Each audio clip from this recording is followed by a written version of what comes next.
देव नारायण का स्थान है, मालिक का नाम निरंजन है, आवाज शंख की है। अब उस जगह जीव जब पहुंच बना लेता है, माने चला जाता है, उसके बाद का भजन वेद के उपदेश से जो है गुरुदेव कहते थे, इतना ही तक हम लोग को उपदेश दिया गया है, इतना ही तक भी मैं आप लोग की भी जानकारी दे रहा हूँ। इससे आगे का उपदेश इससे यहाँ तक पहुँच जाने के बाद ही होगा। यहाँ तक हम पहुँच बना लेते हैं तो उसके बाद जो है आगे का रास्ता बतलाई जाएगी। अब यहाँ तक हमको जाने के लिए क्या करने की जरूरत है?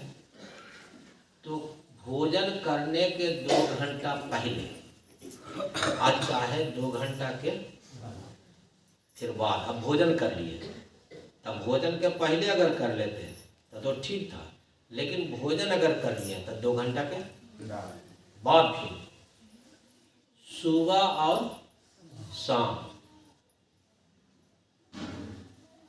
कैसे स्थान पर है भाई?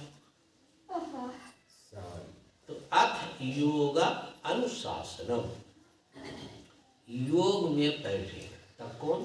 तब सुख आसन, जिस आसन में सुख पूर्वक आप 10 मिनट 15 मिनट घंटा 2 घंटा बैठ सकते हैं, उस आसन में आपको बैठना है। ऐसे स्थिर सुखासन हम पतंजलि योग शास्त्र के अनुसार चलते हैं, तो गुरुदेव भी कहते हैं स्थिर सुखासन। सुखासन में हम लोग बैठे जैसे बैठे हुए हैं, इसी में बैठ करके जो है उस मालिक का भजन करना है।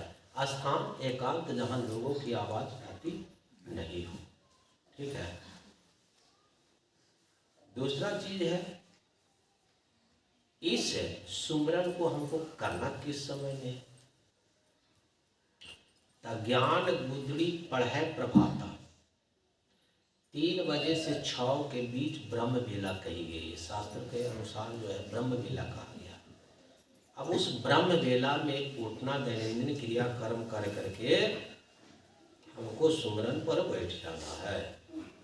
सुमरन पर बैठ करके उस मालिक को याद करना है।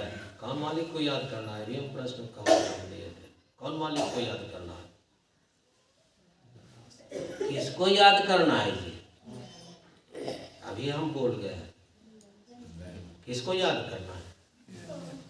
जो हमारे अंदर बैठा है। ये हमको नहीं याद कीजिएगा जी, अरे जो आपके अंदर बैठा हुआ है उसको याद करना है।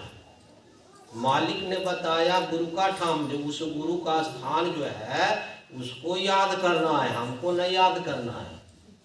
हमको याद करने से कोई फायदा नहीं है।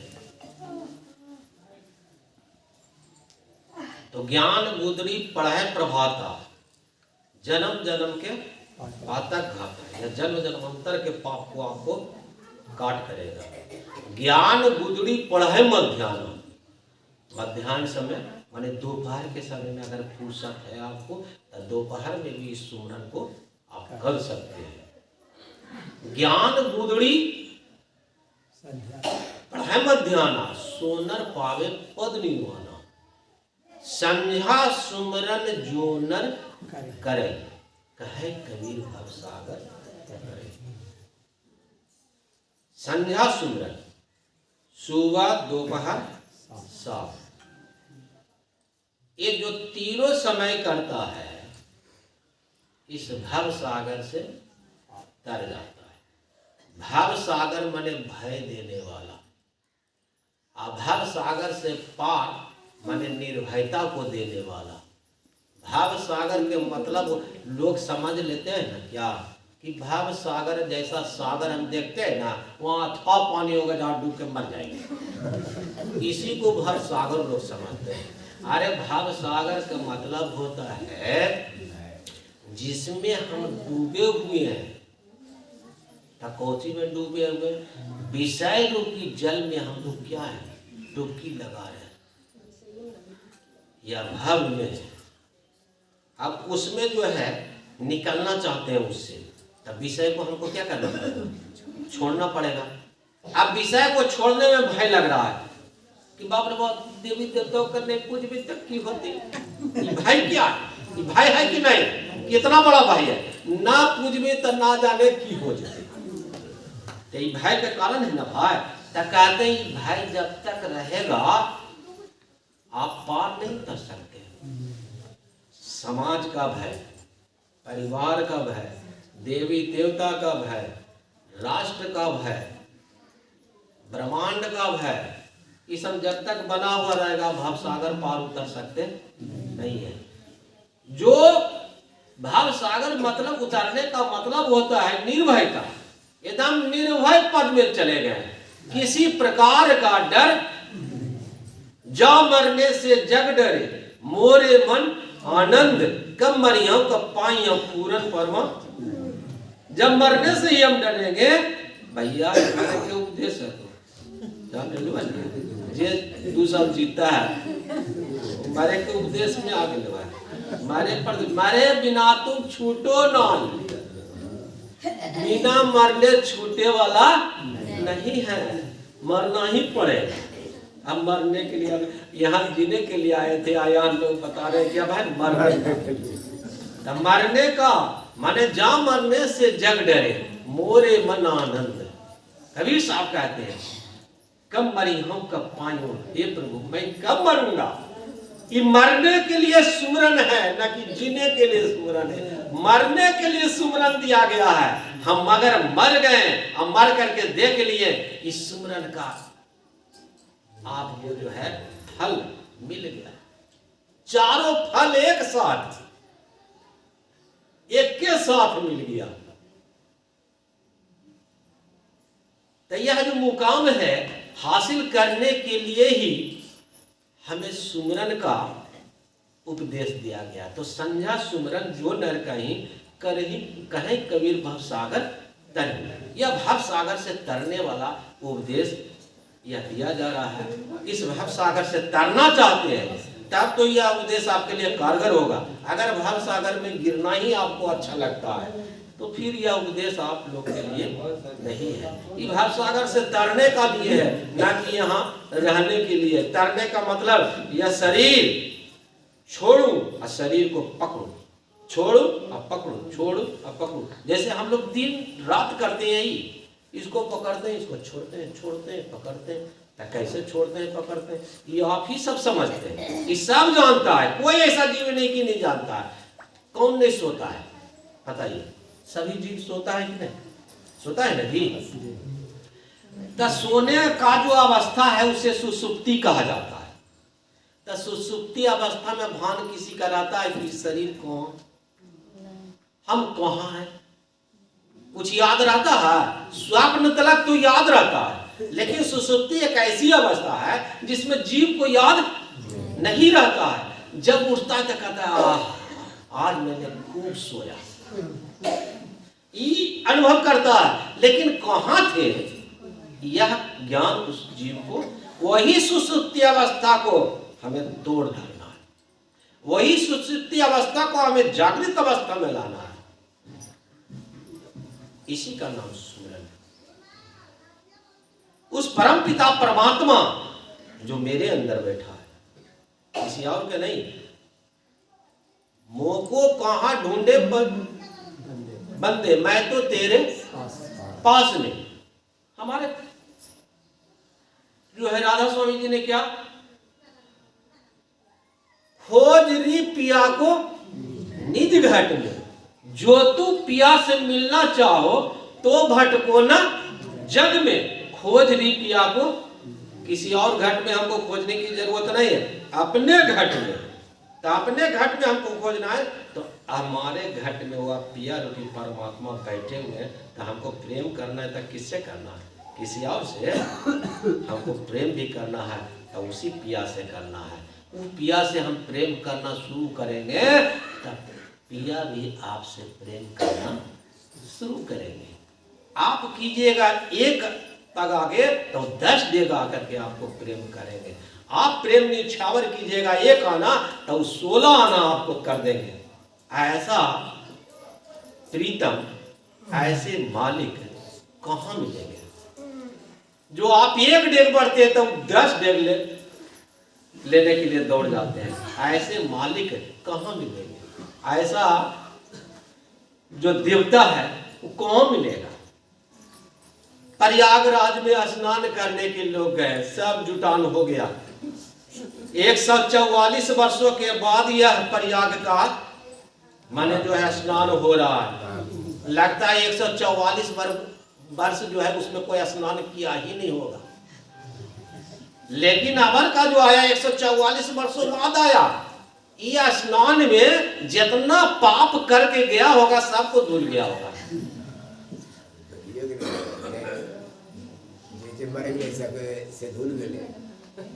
तो प्रयाग, जिस प्रयाग में हम लोग स्नान करने के लिए गए तो लगता है कि काया जो है निर्मल हो गया। अरे इस प्रयाग में अगर स्नान करने से अगर निर्मल हो जाता तो सारा संसार सुखी हो जाता, लेकिन आज सारा संसार दुखी ही है, सुखी कहाँ है? सारा संसार दुखिया है। सब सुख के लिए जो नहीं करना चाहिए वो काम करता है, जो नहीं काम करना चाहिए। आज के दौर में क्या है? अर्थार्थी युग है, अर्थ की ओर हम लोग दौड़ रहे हैं, अर्थ की ओर दौड़। अब कहते हैं कि अच्छा आप तो नहीं दौड़ रहे हैं। अरे हम भी दौड़ रहे हैं, आप ही को नहीं खाली कर रहे हैं, हम भी दौड़ रहे हैं उसी अर्थ के पीछे। कहे कि पैसा का ही बोलवाला है, पैसा ही पूजा है। आज जिसके पास पैसा नहीं उसका कोई नाम नहीं, कोई उसको मुहा घुरा लेना, इसे देखने वाला नहीं कोई। तो आज जिसके पास मनी है उसी की पूजा होती है। तो अर्थार्थी युग है, लेकिन उस मनी वाला से पूछिए कि आप दुखी हैं कि नहीं भैया। तो आज सबसे ज्यादा मनी रखने वाला हमारे देश के ही जो है 3 ऐसे धनाढ्य है, अनिल अंबानी, मुकेश अंबानी, लक्ष्मी मित्तल। ऐसे धनाढ्य पुरुष है, उससे जाकर के पूछिए ना कि आपको तो कोई दुख नहीं होगा क्योंकि आपके पास अथाह संपत्ति है। तो वो भी दुखिया है। राजा दुखिया, प्रजा दुखिया। कबीर साहब कहते हैं राजा दुखिया, प्रजा दुखिया, तपसी के दुख दूना हो। कहे कबीर सारा जहां दुखिया, एक को घर ना सुना हो। माने कोई सा घरे नहीं है जहां दुख नहीं हो, तो सब जगह दुखे है। तपसी के और दुगना दुख है। अरे संसार के कहरा दुख है, एकरा तो तुहरा दुख, क्या दुख है भाई? सोचने में बड़ी चिंतन करने पर जो यही सब पता चलेगा कि क्या दुख है। तपसी के दुख दूना हो, तपस्या करने वाला को दुख दोगुना कैसे होता है भाई? तो दोगुना नहीं, वो तो दोगुना कबीर साहब ने भी कहा था, बड़ी हल्के में कहा, चौगुना कहना चाहिए था। जितना तपसी को दुख है संसार के किसी व्यक्ति को दुख नहीं, इसीलिए तपसी के दुख चौगुना, हम तो उसको जोड़ेंगे चौगुना। अब कैसा दुख है? तो सुख जिस तरह से एक प्रकार का नहीं होता, तो दुख भी एक प्रकार की होती नहीं। उसको क्या दुख है वो किसी से कहा जाएगा नहीं, वो तो वही जानता है जो उसको अनुभव कर रहा है, वही जानता है, कोई दूसरा नहीं जानता है। तो हम कहते हैं कि तपसी के दुख दुगना हो तो तपस्या करने वाला भी दुख है, तो हम क्यों तपस्या करें? हमको क्या जरूरत है? अरे हमको जरूरत है अपना, हमारा घर छूट गया है, हम अपने घर को भूल गए हैं। अपना घर हमको जाना है कि नहीं? हमको दूसर के घर नहीं जाना है, हमको कहाँ जाना है? अपना घर जाना है। तो अपना घर हमको जाने के लिए तो कोशिश करना ही ना पड़ेगा। तो यह जो उपदेश है, सुमरन का उपदेश है, अपन घर जाने के लिए, कोई दूसरा के घर जाने के लिए नहीं। जहाँ सिर्फ मालिक होते हैं और आप होते हैं, आप दोनों के अलावा कोई तीसरा भी व्यक्ति वहाँ फटकता नहीं है। वहाँ सदा हम आनंद में रहते हैं, मगन रहते हैं। यहाँ हर समय दुख में ही रहते हैं। तो उस मालिक के घर जाएं जहाँ मेरा अपना घर है। बैठने के समय में उस मालिक का प्रणाम कर करके ओंकार पुरुष शब्द नाम अनामी राधा स्वामी कह के बैठना, ऐसी शब्द को कह करके उठना है। हमारे गुरुदेव कहते थे किसी भी प्रकार का किसी नाम का जाप नहीं करना है। क्योंकि नाम भी हम अगर जाप करते हैं तो क्या होता है, उसमें हम फंस जाते हैं। जैसे 4 प्रकार की जाप है, बैखरी, उपांशु, मानस, ये 3 हो गया, अवाज्यपाक। तो 4 प्रकार की जाप है। तो कहते हैं बैखरी, हम बोल करके कहते हैं क्या, राधा स्वामी राधा स्वामी राधा स्वामी राधा स्वामी, बैखरी हुआ। उपांशु माने जीभ केवल जुड़ेगा उसमें। माला जो खोलते हैं, कितना देखे होंगे रामपंथी, तो माला मैंने हाथ में ले रहे हैं, लेकिन राम राम राम राम वो गिनते रहते हैं। 108 का जो होगा का माला, वो गिनते रहते हैं, वो बढ़ते रहता है, गिनते रहते हैं, बढ़ते रहता है। वो 500 हुआ, ठीक है। मानस है कि हम बैठे हुए हैं, चल भी रहे हैं, मन हमारा जाप में लगा हुआ है।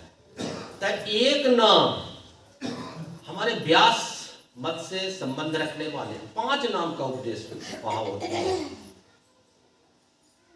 मैंने कहा था तीसरे रविवार में शायद 5 नाम के बारे में हमने कुछ प्रकाश उस पर डाला था कि 5 नाम क्यों रखे हैं, मैंने क्या जरूरत था। तो मैंने उसमें अपनी थोड़ी सी बात उसमें रखा था कि 5 नाम जो है क्यों दिया जाता है व्यास में। तो देखिए, स्थूल 1 नाम हुआ, सूक्ष्म 2 नाम हुआ, कारण 3रा नाम हुआ, महाकारण 4था हुआ, और केवल स्थूल शरीर का 1 नाम, सूक्ष्म शरीर का 1 नाम, कारण शरीर का 1 नाम, महाकारण का 1 नाम, और कैवल्य का कै गो होगा, 5 गो हो गया। 5 नाम का 5 शब्द है वहां। 5 गो शब्द को हमको जपना है। अब कैसे जपना है, तो हमारे सुरेश भैया यहाँ के अति हैं, बता सकते हैं। कभी कभी ऊपर का, क्योंकि मैंने तो लिया नहीं, उन्होंने लिए हैं। यहाँ के सेक्रेटरी भी है कश्मीरी चक्के, तो बता सकते हैं। या बताना तो खैर है, ये नहीं है, बता ही नहीं सकते। हम लोग तो सामूहिक में सब लोग सुने उपदेश। यहाँ का जो है 200 का सभी के समकक्ष में, कोई छिपाव में नहीं। कनफूक का यहाँ मंत्र नहीं दिया जाता कि कान में फूक दिया अब हो गया, नहीं। सब सुनो, सब जानो। लेने वाला ही जानता है, देने वाला जानता है, और कौन क्या करता है उससे कोई लेना देना नहीं है। यहाँ तो सबके बीच दिया जाता है 5 नाम। तो उसी तरह से गुरुदेव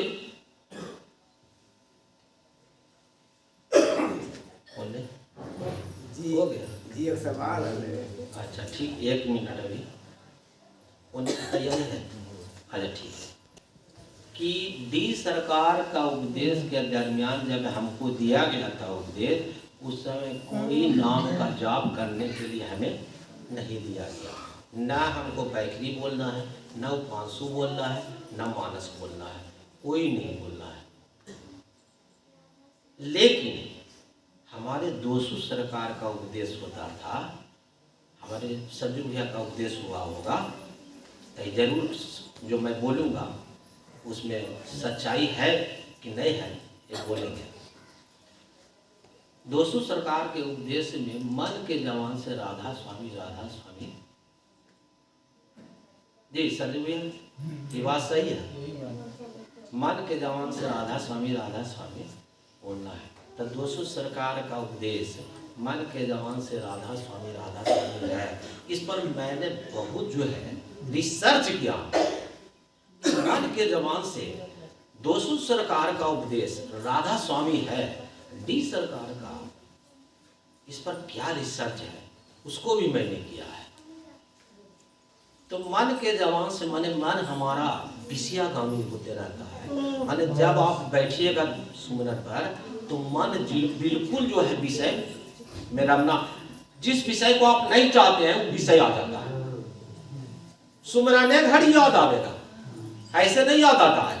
सुमरन के समय में जिस समय बैठिएगा ना, उस समय सब विषय आ जाएगा, जो नहीं आप सोचे होंगे वो भी आ जाएगा।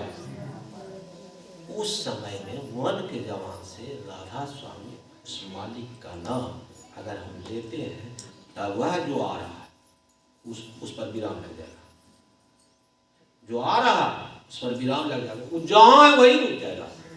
मैंने कहा ना, भूत पिशाच निकट नहीं आवे, महावीर जब नाम सुनावे। जब उसका नाम जो है हम स्मरण करते हैं मन के जवान से, तब विषय वही रुक जाता है जहां से वो आने की कोशिश कर रहा था, वही रुक जाएगा। दूसरा चीज है डी सरकार का, कि डी सरकार का जो है मन के जवान से राधा स्वामी हटा दिया गया था, क्योंकि कबीर साहब के अनुसार उन्होंने जो है अपनी बात को उपदेश के दरमियान कहा। तो इस बात को भी हमने देखते हैं, इसको करके देखिए, प्रैक्टिकल करके देखिए, आपको कुछ नहीं बोलना है। क्या है, जब हम बैठे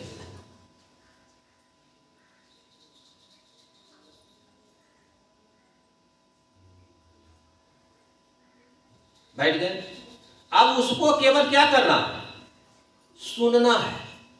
मैंने कहा था ध्वनि का भी जो वर्णन हमने किया था कि घंटे की आवाज, तब बोलिए नहीं, उसको सुनिए। जब हम सुनने का प्रयास करेंगे तो ये किससे होगा? अभी हमारा सारा कार्य चलता है किससे? मन के द्वारा चल रहा है कि नहीं? तो जो हम मन से जाप जपेंगे वो मनमा से सुनने का प्रयास कीजिए, तब मनमा वहाँ एक तरफा जो है चलेगा, वो दो तरफा नहीं चलेगा, एक तरफा एकदम दौड़ करके जाएगा उस जगह पर। जब हम सुनने का प्रयास करते हैं तो हमारा मन एकदम बिल्कुल जो है दोनों काम होता है, वहां मानस जाप भी हो जाता है, माने शब्द की भी जो है हम जाप जपन भी कर ले लगते हैं, और सुनने का भी काम, माने जाप और अजपा दोनों एक साथ हो जाता है।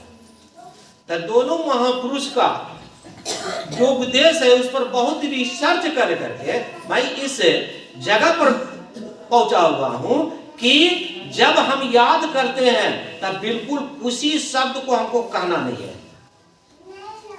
उसको याद करते हैं। अब सुनना है, तब सुनिए सिर्फ कौन शब्द आ रहा है। यहाँ कह रहे थे कि घंटे की आवाज, शंख की आवाज को मैंने सुना है, नहीं, अभी जे आवाज है पहले उसको सुनो। जब वो सुनाई पड़ना शुरू हो जाएगा, जैसे 10 प्रकार की आवाज मैंने कहा था ना, वो 10 प्रकार की आवाज में कोई आवाज पहले आप सुनिए। आवाज जब सुनने लगती है तब फिर गुरु का काम है कि उनको, शिष्य को जो है कौन जो है शब्द उसको पकड़ना है। वो गुरु बताते हैं, आप में सामर्थ्य नहीं है कि आप उस शब्द को पकड़ लीजिएगा, आप में क्षमता नहीं है। क्षमता कौन देते हैं, प्रदान करते हैं वही गुरु। इसलिए भक्त का गुरु हमको आवश्यक है, उस जगह भक्त का ही गुरु काम करते हैं। अब उस आवाज को हम सुन लेते हैं तो दोनों चीज, इस जो मुख के द्वारा बाहर निकलने वाला जो शब्द है इसका नाश है, और जो अंतःकरण में जो शब्द हो रहा है वो अविनाशी है, उसका नाश होता नहीं, इसलिए उसको सार शब्द कहा गया। तो उस शब्द को तुम सुनो, जिस शब्द से तुम गिरा है उसी शब्द को सुन करके हमको चढ़ना है। अब उस शब्द को हम पकड़ लेते हैं तो आपका मन विषयागामी कभी नहीं होगा। आप विषय की चर्चा में नहीं, कभी सुनना पसंद कीजिएगा तो विषय की ओर आपका मन कभी नहीं जाएगा। ऐसा रिसर्च करके, ऐसा आप प्रैक्टिकल करके हमको आइए और सुनाइए कि बात मैंने कहा जो सही है कि गलत है। इसको रिसर्च कीजिए, अगर गलत होगा तो हटा लीजिएगा, मेरी बात को हटा लीजिएगा, अगर सही होगा तो उसको पकड़ करके आगे बढ़िए। जाप और अजपा दोनों गुरुदेव का जो शब्द है, जो उपदेश है, उसको मैंने रिसर्च किया हूँ, उस पर चिंतन किया हूँ। तो मन के जवान से, मन विषय की ओर, तो मन के जवान से राधा स्वामी कहिए, कोई दिक्कत नहीं है। लेकिन जब मन इस ओर बढ़ रहा है विषय की ओर तभी कहिए, और जब विषय से अलग हट गया तब फिर सुनने में लगा दीजिए, अपने मन को सुनने में लगा दीजिए। और सुनने में जब लग जाएगा मन तो विषय फटकेगा तलक ही नहीं। इस तरह से कार्य कर करके आज के 200 सरकार के भंडारा निर्वाण स्थान के ऊपर अभी उनका जो है समाधि बगल में ही बना हुआ है। ऐसे किसी के स्थान पर बैठना नामुमकिन होता है, बैठने के लिए चाहता नहीं, लेकिन महापुरुष की समाधि पर बैठने में कोई प्रॉब्लम भी होती नहीं है। उनके नाम पर, उनके शरीर के त्याग पर हम लोग क्या हैं, उनकी चर्चा कर रहे हैं, भंडारे में जो है पहुँचे हुए हैं। तो आज का सुसंग उनके जीवन का, उपदेश का रंग इस जगह प्रस्तुत हो रहा है। हम जितना कर्तव्य पूर्वक, ध्यान पूर्वक सुने होंगे, उतना ही आपका जीवन कल्याण की ओर ले जाएगा।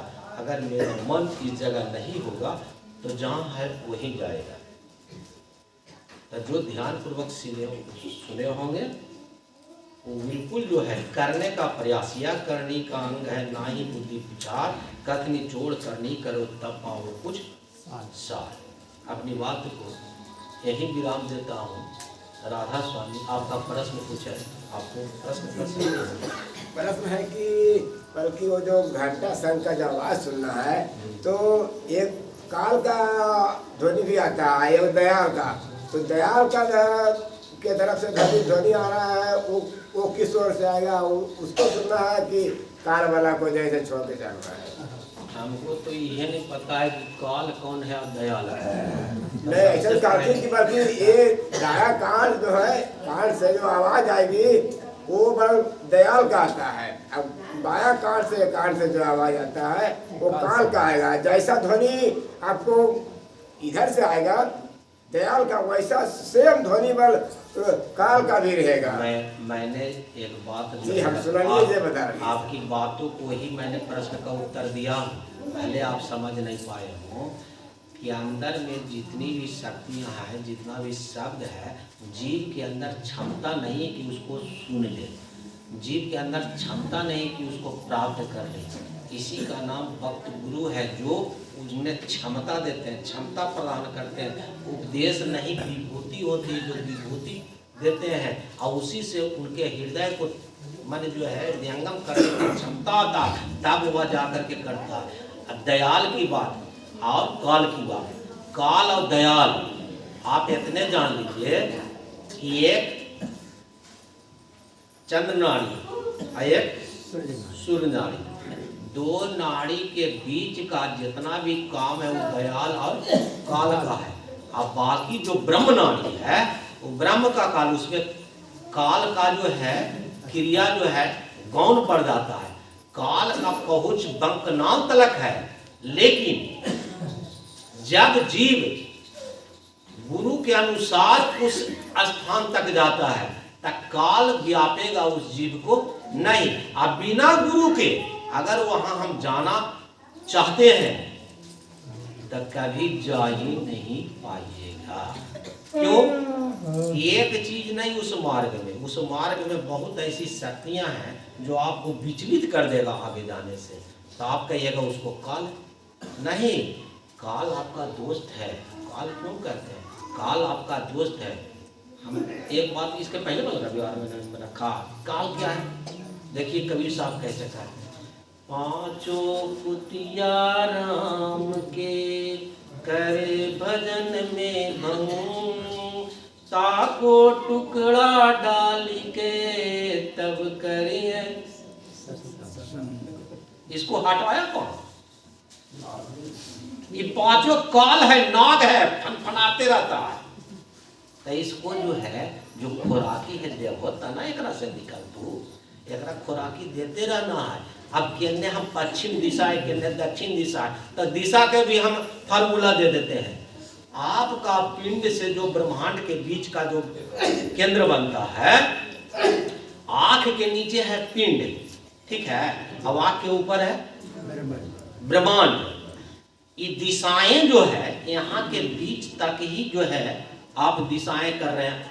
इंगला है, पिंगला,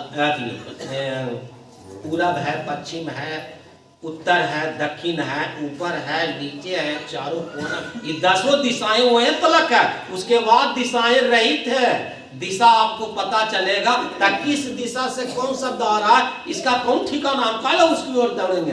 दौड़ेंगे तो उस ओर। उपदेश आपको दिया गया कि 10 प्रकार का उपदेश शब्द है, हो रहा है वहां, तो सुनना किसका है भाई? घंटे की आवाज को हमको सुनना। तो घंटे के उपदेश से आपको लेना देना, ना उत्तर से लेना देना, ना पूरब से, ना पश्चिम से, ना दक्षिण से, ना ऊपर से, ना नीचे से, ना तो उसके चारों कोना से। हमको कहने से आ रहा है, उससे हमको जरूरत नहीं है। जरूरत इस बात की है कि जो शब्द मालिक के द्वारा हुआ है, मालिक वहां विराजमान है। आप जाकर के तो देखिए, अरे मालिक वहां विराजमान है। आपके करने से थोड़े को होता है। कबीर साहब जैसे व्यक्ति को लिखना पड़ा, क्या लिखना पड़ा?